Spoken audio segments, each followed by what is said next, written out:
അപ്പൊ ഇന്ന് നമ്മൾ വന്നിട്ടുള്ളത് ഒരു ഹോം മെയ്ഡ് ഹെയർ ഓയിൽ ആയിട്ടാണ്. അതുണ്ടാക്കാനായിട്ട് വെറും 2 ഇൻഗ്രീഡിയൻസ് മാത്രം മതി.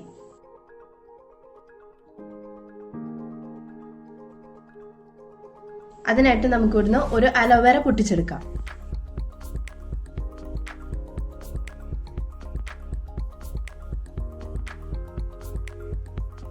ഇനി ഇത് നല്ലോണം ഒന്ന് കഴുകി വൃത്തിയാക്കാം.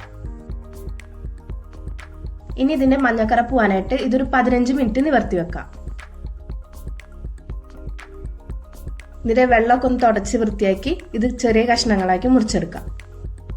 അതുപോലെ തന്നെ ഇതിനായിട്ട് എടുക്കുന്ന പാത്രങ്ങളാണെങ്കിലും മിക്സിയുടെ ജാറാണെങ്കിലും ഒന്നിലും വെള്ളത്തിന്റെ അംശം പാടില്ല. ഇനി ഇത് മിക്സിയുടെ ജാറിലിട്ട് നല്ലോണം ഒന്ന് അരച്ചെടുക്കാം.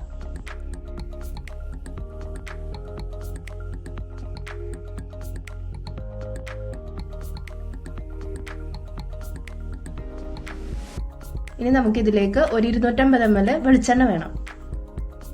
ഇനി ഒരു പാൻ അടുപ്പത്ത് വെച്ചിട്ട് അതിലേക്ക് വെളിച്ചെണ്ണ ഒഴിച്ചു കൊടുക്കാം.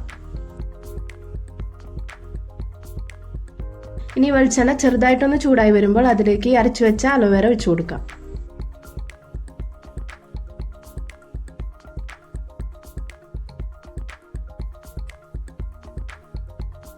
അലോവേരയുടെ തരികൾ നല്ലോണം ഒന്ന് മൊരിഞ്ഞു വന്നാൽ നമുക്ക് തീ ഓഫ് ചെയ്യാം.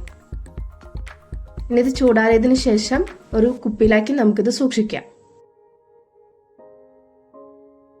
ഇനി ഓയിൽ ഒരു 1.5 നമുക്ക് തലയിൽ തേച്ച് കുളിക്കാവുന്നതാണ്. ഇനി ഇതൊരു 30 മിനിറ്റ് തലയെ തേച്ച് പിടിപ്പിച്ചതിന് ശേഷം സോപ്പ് അല്ലെങ്കിൽ ഷാമ്പു ഉപയോഗിച്ചിട്ട് നമുക്കിത് കഴുകിക്കളയാവുന്നതാണ്. ഇത് ഹെയർ ഫോളിനൊക്കെ ഏറ്റവും നല്ലതാണ്. അതുപോലെ തന്നെ ഗേൾസിനും ബോയ്സിനും ഒക്കെ ഒരുപോലെ യൂസ് ചെയ്യാം. അപ്പോൾ ഇനി മറ്റൊരു വീഡിയോ ആയിട്ട് വരുന്നത് വരെ ബൈ.